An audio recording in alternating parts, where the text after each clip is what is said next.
everybody hear me? Does it need to go up a little? Sure. I forgot it last time, too. Thank you. Good morning, everyone. I am Joni Padduck, and I'm going to be your worship associate. I extend a warm welcome to those people at home on Zoom.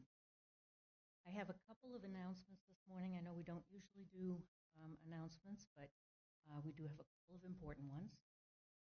First of all, now is probably a good time to shut off your sound on your cell phones, please. We don't have anyone going off during the service. I also want to say, as if nobody in this room knows, Happy Pride. Happy Pride 2021. Hey. And I would have been in the parade, but I'm still a wimp when it comes to being in crowds of people I don't know. Also, next week is Socks on the 2nd. You may remember we have a box in the brown box right where Jerry's standing.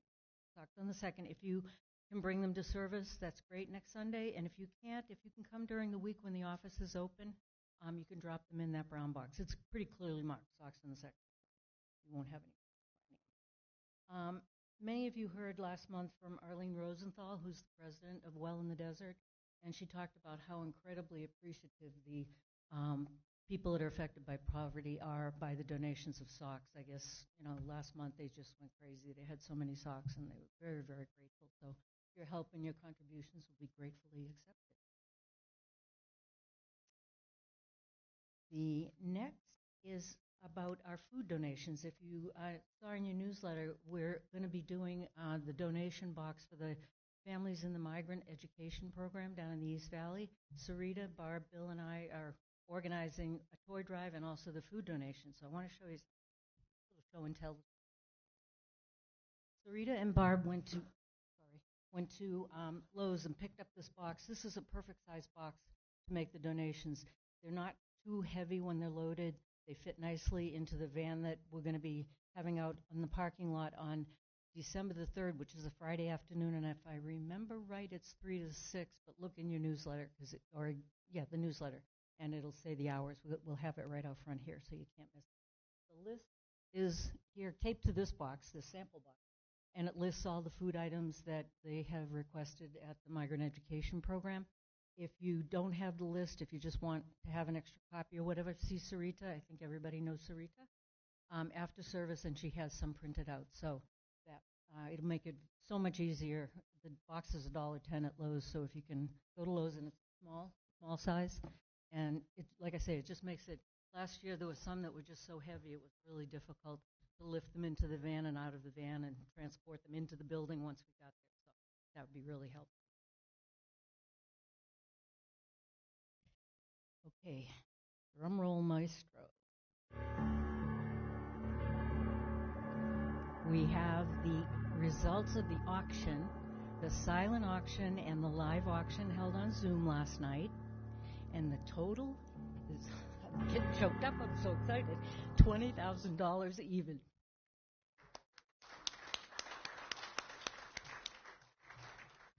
A huge thank you to everyone who bid and everyone who donated, and to Carol Lavoie. Oh my God, yeoman's work. She was amazing. She still is.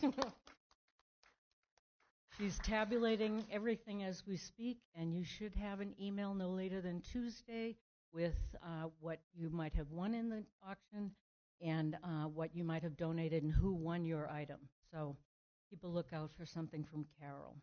I just want to also recognize Peter Matthews, who was MC extraordinaire. He was wonderful last night. He was fun and funny and kept right up with it. And I think we were done before 7:30, right? It was like 7:20. I think we were all done. So for those of you who missed it, you really missed a fun time.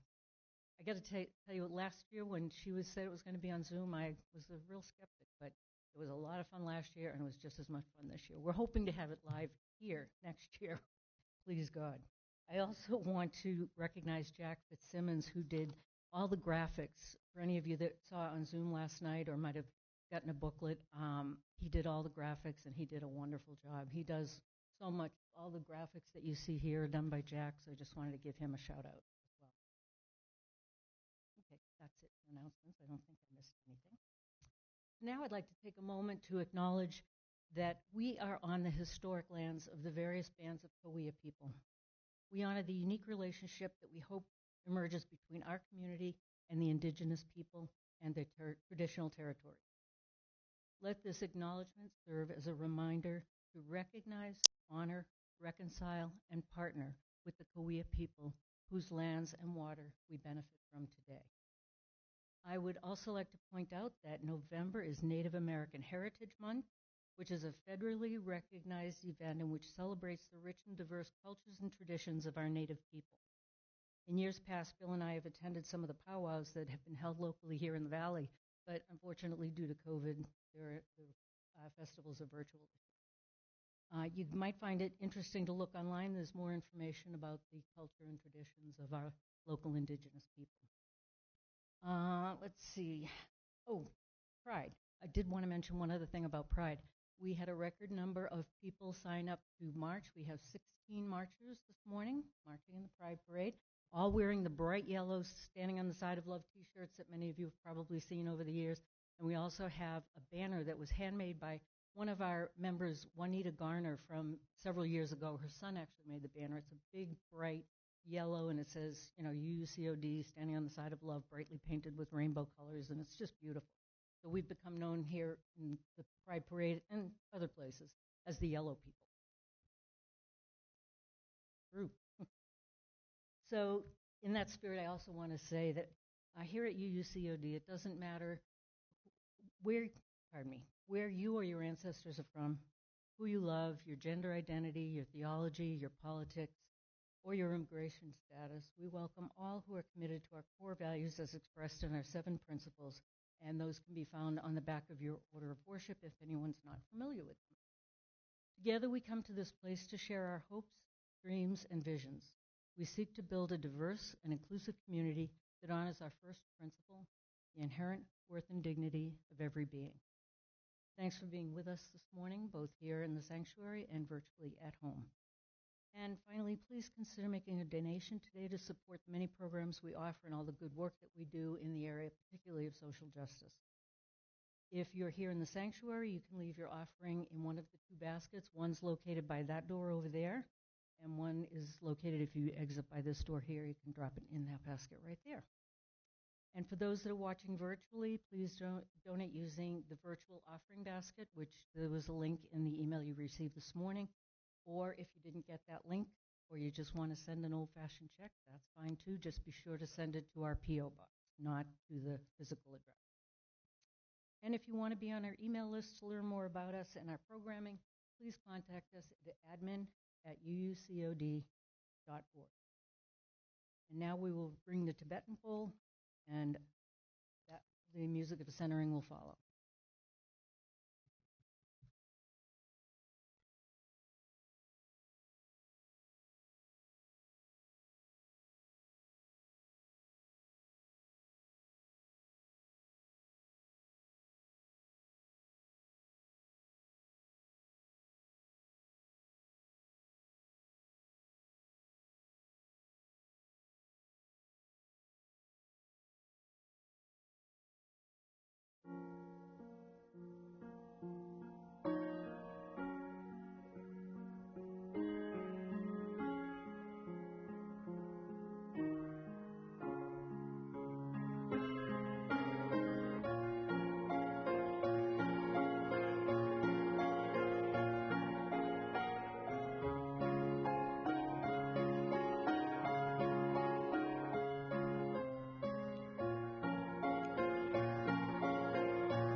Good morning and welcome again. I am the Reverend Ian Riddell and have the honor of serving this congregation as its minister.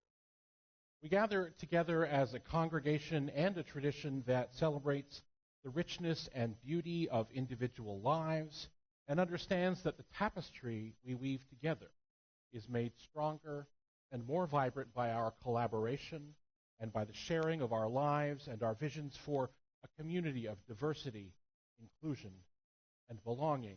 And so I say to all of you, come one, come all. Come with your missing pieces and your extra screws. Come with your hard edges and your soft spots. Come with your bowed heads and your upright spines. Come all you flamboyant and drab, verbose and quiet, fidgeting and lethargic. All you with large vision and tender hearts. All you with small courage and tender fears. Bring your lisp and your stutter and your song. Bring your gravel and your drawl and your lilt. Bring your anger and your joy and your righteous indignation. Misfits and conformists and everyone in between. Come into this space and be welcome. Bring who you are, bring where you've traveled, bring where you long for, and let us worship together.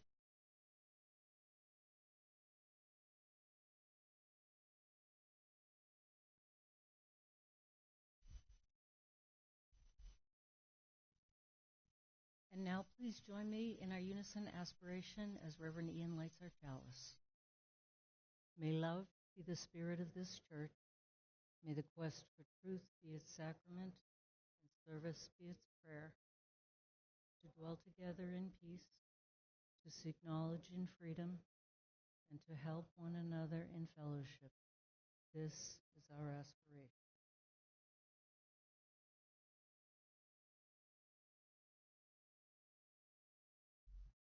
To invite Sarita and Barb to come forward to light our candles.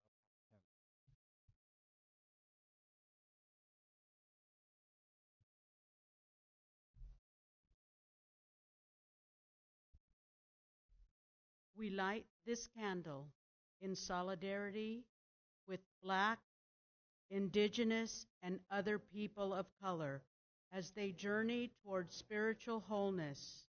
May we, as a beloved community, work to dismantle racism and all forms of oppression. May we live out our principles so that justice, dignity, and equity for all prevail.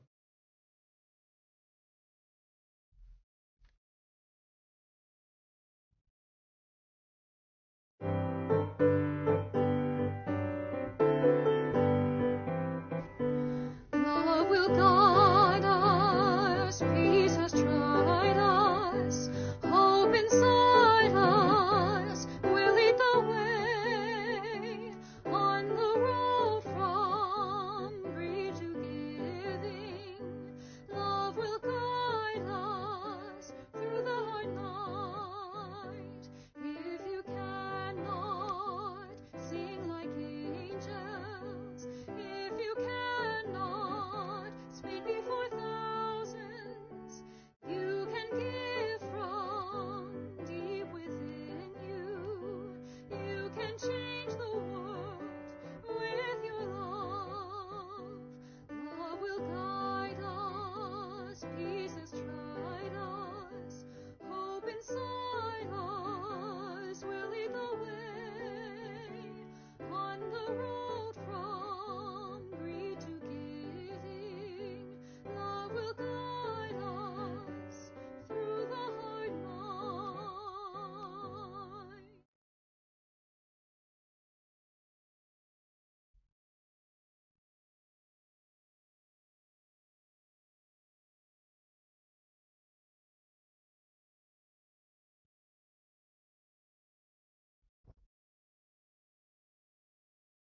These are the joys and sorrows of our community on this November day.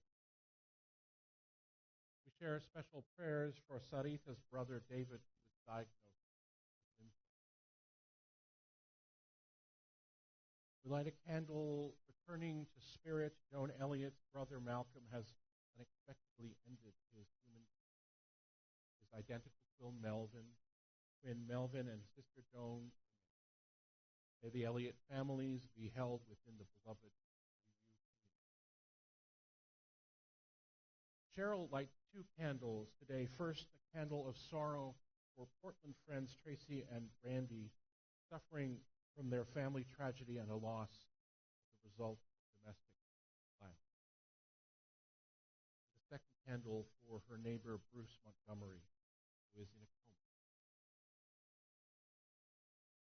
We light a candle today for the people who lost their lives the 15th of this month at an crowded museum. And we light a candle of hope for our UUCOD friend Corbett Bratton as he recovers from surgery which will hopefully remove all his health issues. The surgery was a success, but he's still dealing with some residual issues and remains hopeful that he'll be home early this week. Please keep him in your healing thoughts and send lots of positive energy into the universe. Thanks. And we share a candle for all those joys and sorrows that remain in the silence of our hearts this morning, unspoken, but still real and powerful in our lives. We pause, gathered together in community, both here and virtually. We gathered together in community of love, community of hope, community of trust, community of support.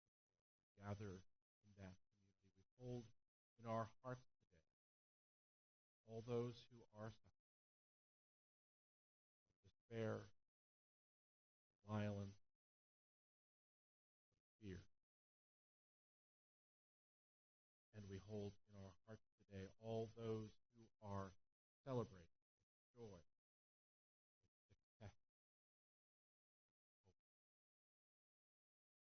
Celebration and pain live together in our hearts. So we need community. We need a reminder that we are not alone. We are gathered even when we are spread apart in the arms of love. In the arms of a love that is broader and deeper, more powerful than we can know. We are part of it as it lives through us. So we pause now in a moment of quiet, reflection, and breathing, resting our hearts, our bodies, and our minds and our souls in this community, in that.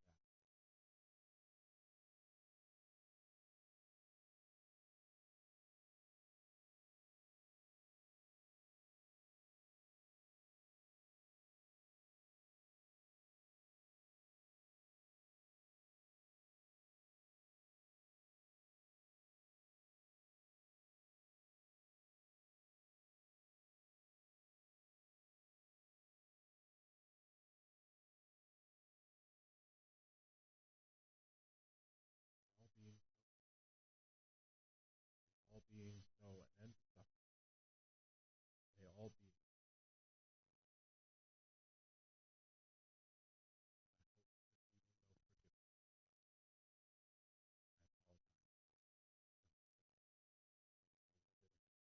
our tech folks are over there. The voices, what are they talking about? And then I'm like, oh, they're talking about me. So I would like to move back a little bit and invite Joni to do our reading for the day, followed by our hymns.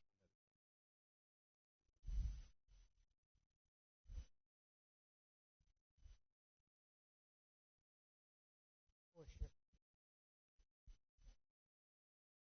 The reading this morning is titled To Invoke by Sean Parker Jensen. To invoke love is to ask for a hug from a thunderstorm, spill tea in the lap of the infinite trickster, to make the biggest, most embarrassing mistake of your life in front of everyone who matters. To invoke love is to never know if it will come softly with the nuzzle of a beloved dog, or pounce right on your chest with the strength of a lioness protecting her cub, her pride, her homeland. To invoke love is to take the risk of inviting chaos to visit the spaces you spent so much time making tidy, and watch as the breath of life scatters everything you have, only folded and just put away. To invoke love is to allow for the possibility that your words and actions might become so empowered you can no longer believe in apathy or the self-righteous idea nothing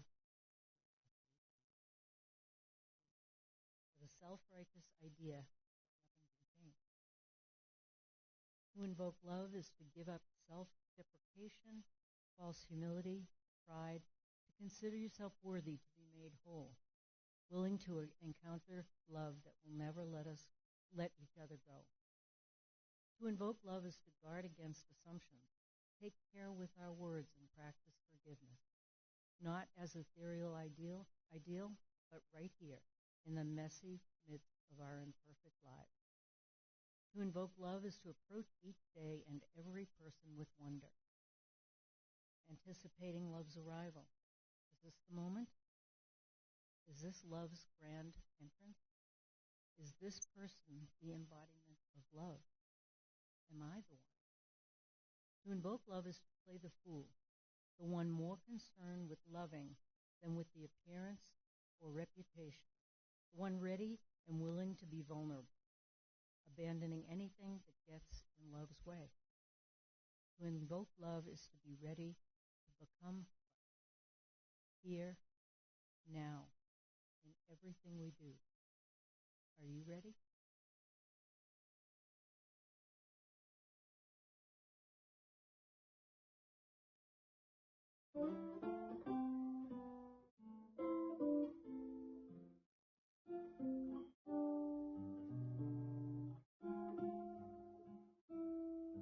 Fuente de amor, ven hacia mí y al corazón cántale tu compasión. Sopla a volar, sube la mar, hasta volver la justicia de la vida.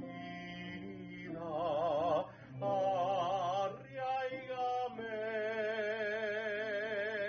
libérame, fuente de amor, ven a mí, ven a mí. Fuente de amor, ven a mí, ven a mí.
Before I begin, I want to take a moment to say thank you again to our AV folks and to our ushers and greeters who have really over the past couple of months as we come back together been so wonderful at welcoming people here while also striving to maintain the policies that we have set, which have changed over time. They have done work which has changed every week. So I want to say thank you to our ushers and our greeters especially this morning. If you didn't see in our newsletter, we have changed our protocols a little bit now that we are requiring proof of vaccination for everybody. We have lifted the restriction to members and friends.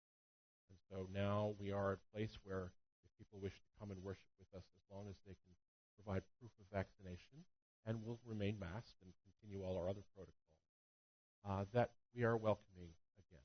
So thank you to our ushers especially for managing and living through these changes as they happen. I also want to remind you of one of our other requests as you come to worship with us in person. If you have been traveling, or if you've been in an environment with a large group of people and you're not sure about everyone's vaccination status, we really do ask, or if you're feeling ill, we really do ask that you either choose to stay away for a little while just to make sure that things are safe, or get a COVID test so that we continue to be as safe as we can. I traveled out of the country last week, and I want to let you know I got a COVID test on my return, and so I hope that we can all keep these things in mind as we strive to balance the values of openness and welcome and the safety of our community. So thank you to all of you for being so wonderful and good with each other about it. So good morning, I'll say again, and happy Pride. It's good to see you all, and I know we have some lower numbers today because many of our congregation are, as Joni said, gathered in downtown Palm Springs for the annual Pride Parade. And this year, Pride has made me think back over my own history and experiences with Pride parades, and I imagine, or Pride festivals, or just Pride in general, I imagine you have your memories too. I remember Toronto in 1992, watching the parade in front of the movie theater where I was working for the summer and shocking my coworkers as I came out to them, and then joined the other thousands of people in the parade down Yonge Street that day. I'll always remember those faces. I remember Victoria, British Columbia in 1994, marching almost at the front of the parade. The Dykes on bikes were always at the front of the parade. Always. Marching, though, right behind them with my choir of lesbians, gay men, and allies, and singing songs of affirmation and resistance. I remember Madison, Wisconsin in 2007, riding a trolley with another choir, the gay men's chorus that I conducted, and responding to hate-filled religious protesters by singing Jesus Loves Me in four-part harmony.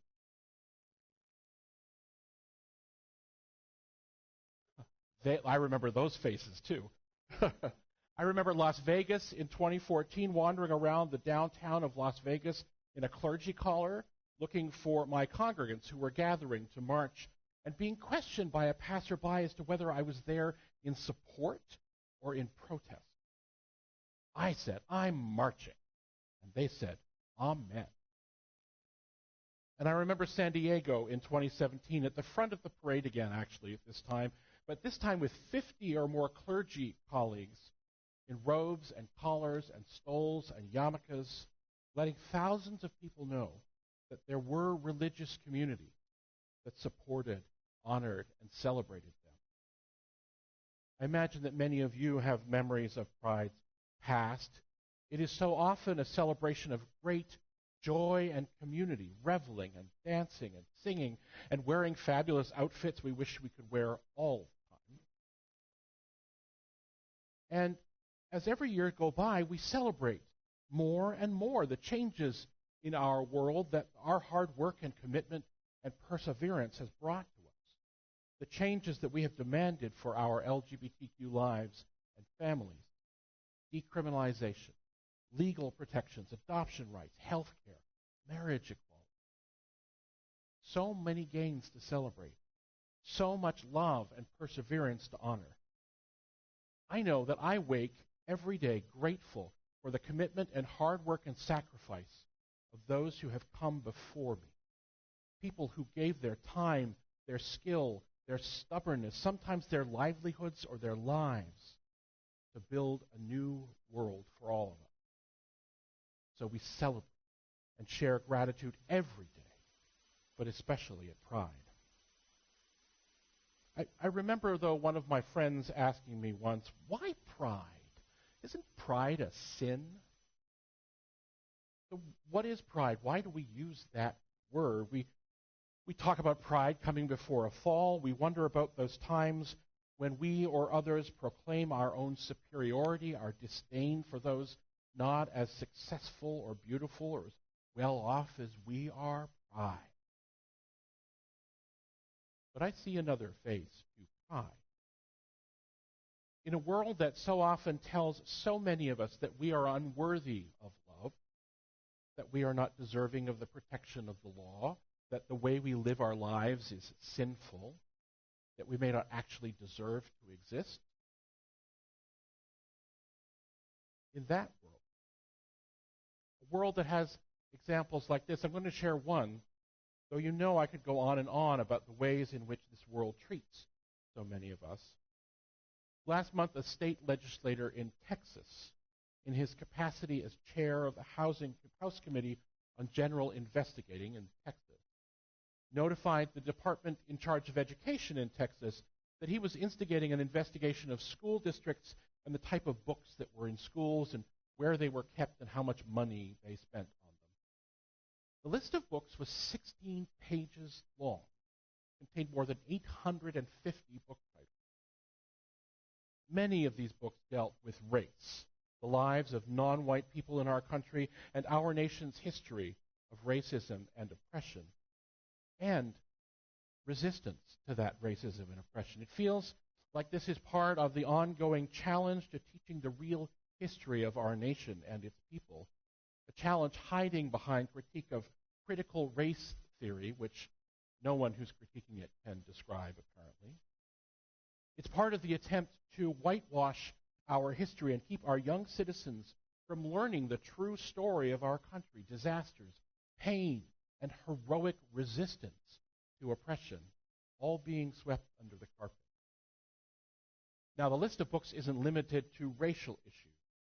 The Texas Tribune reported that other listed books that this legislator wants school districts to account for are about teen pregnancy, abortion, and homosexuality, including LGBT families, or a book called The Letter Q, Queer Writers' Notes to Their Younger Selves, or The Underground Guide to Teenage Sexuality, biographies of Harvey Milk and others, and the children's book, And Tango Makes Three. It's not clear what the outcome of this investigation may be, but it is clear that this legislator, running for state attorney general in Texas, by the way, knows he can make political points and gain wide support by implying that books that share the realities and possibilities of life for non-white, non-cisgendered, non-straight people should be removed from schools. That children should not be exposed to the realities and possibilities of life, nor should they ever be made to feel uncomfortable. This is the world, which is unfortunately still the world so many of us and our neighbors and kin live in. In that world, pride can be a very different thing. What if we were to imagine pride as love for self in the face of shame? Or hope for the future in the face of those striving to erase? What if pride is working for justice in the face of the evil of prejudice? What if pride is embracing each other in the face of the denial of our deep love and connections? What if pride is celebrating our glorious variety in the face of deadening demands for normal? What if pride is gratitude and honor for the achievements of the past and a commitment to work for a love-affirming future for all of us? What if that's what we mean by pride? And so we express that pride. Today we celebrate We embrace each other. We express gratitude for the sacrifices and constructive work of those who came before us. Now, I call today's service Our Pride Should Be a Promise, because the actions of Texas legislators and politicians and religious leaders and so many others around our country tell us that they are also aware of the way the world is changing, or that they fear it could change. And they are fighting back.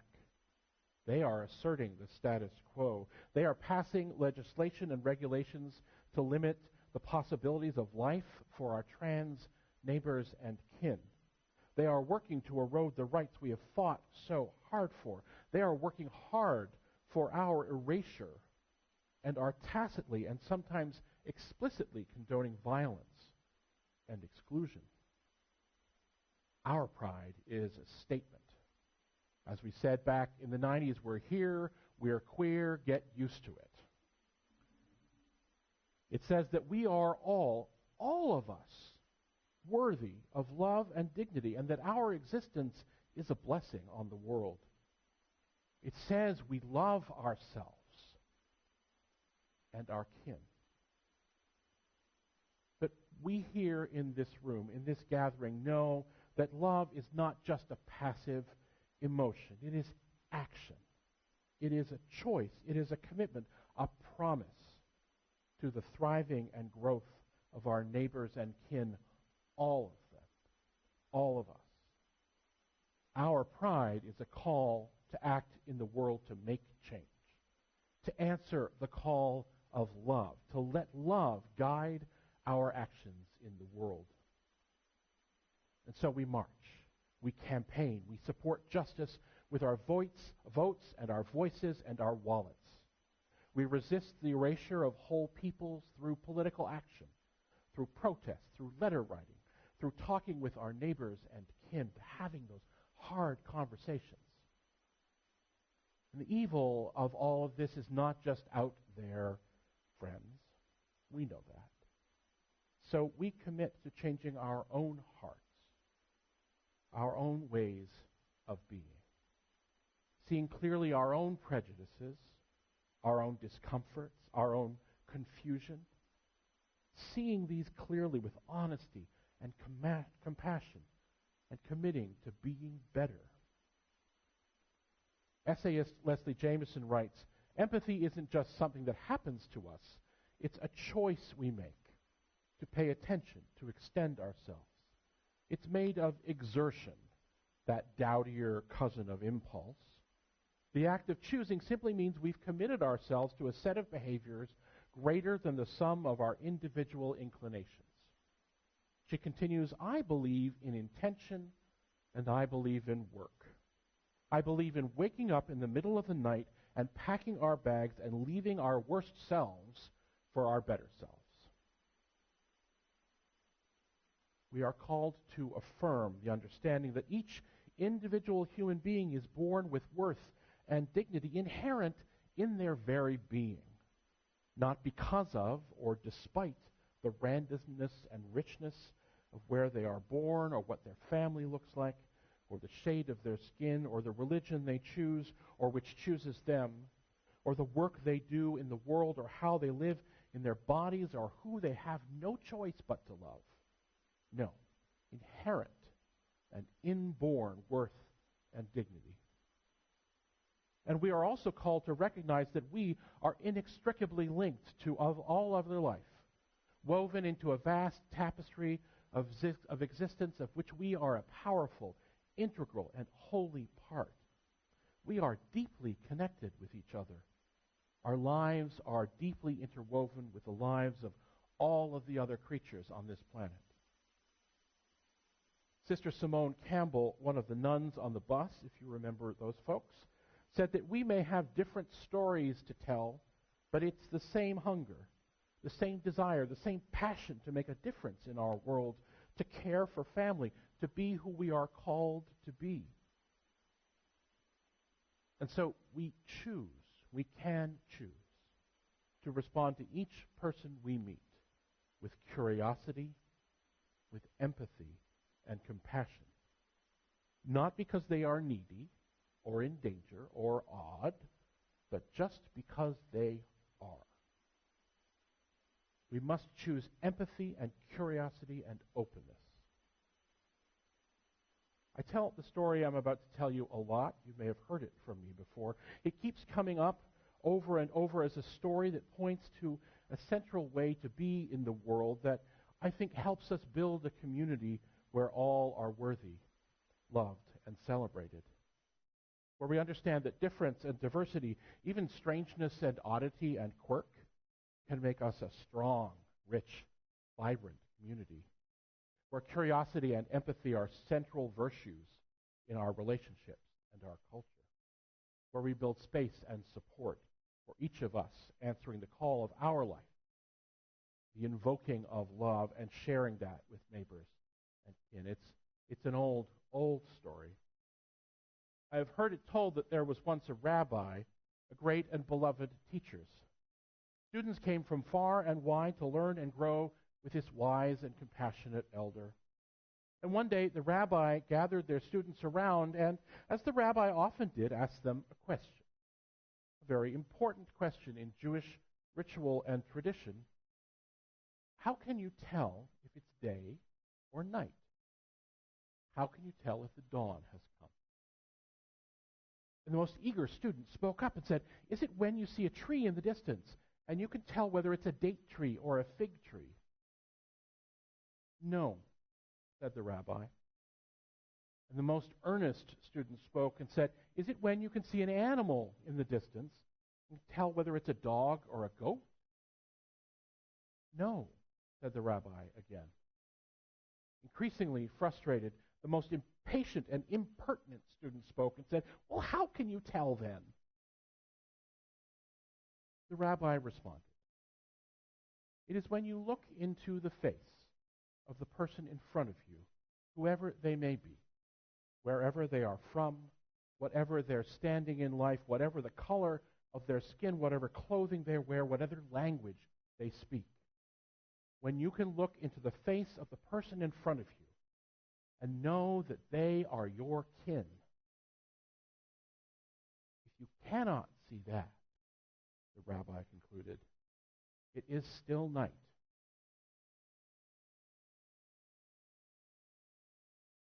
Our hearts are broken by stories of repression and violence, by the diminishing of spirit and the withholding of love.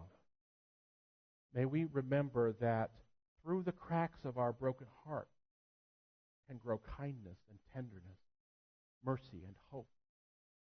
May our broken hearts be the ground of our steadfast faithfulness to all of our kin in this life, whoever they may be, wherever they're from, whatever they're standing in life, whatever the color of their skin, whatever clothing they wear, whatever language they speak, that each holy life may flourish and shine and bless the world in dignity with their joy and passion and rich beauty.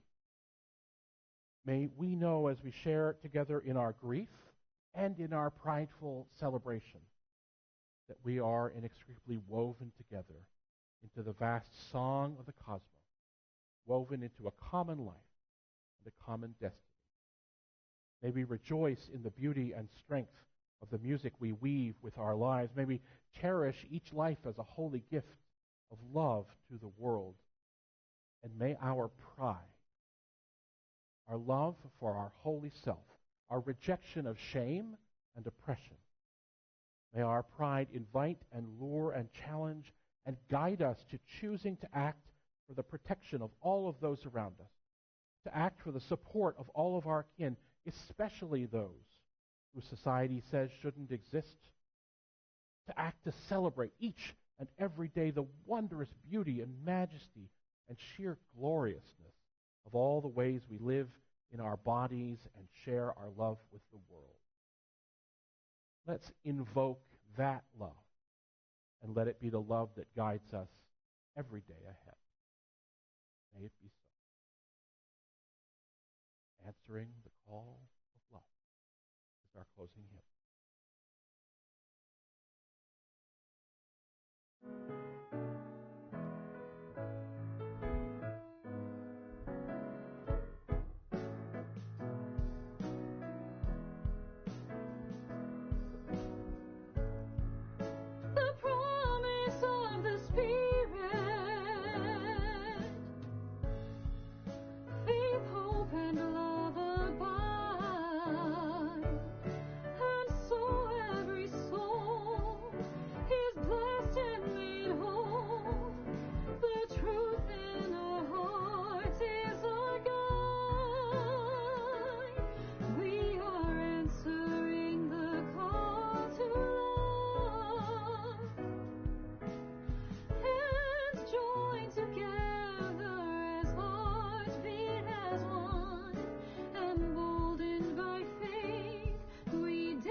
And now please join me as we extinguish our chalice.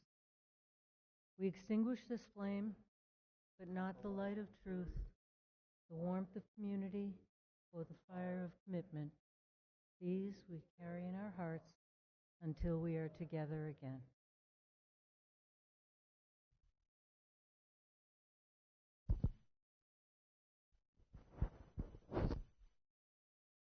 As we end our time together this morning, may we carry the flame of our community in our hearts. Light that we may truly see the beauty of our neighbors. Warmth that we may greet all we meet with acceptance and kindness. And fire to fuel our passion for a world transformed by love. Go in peace, my friends, to love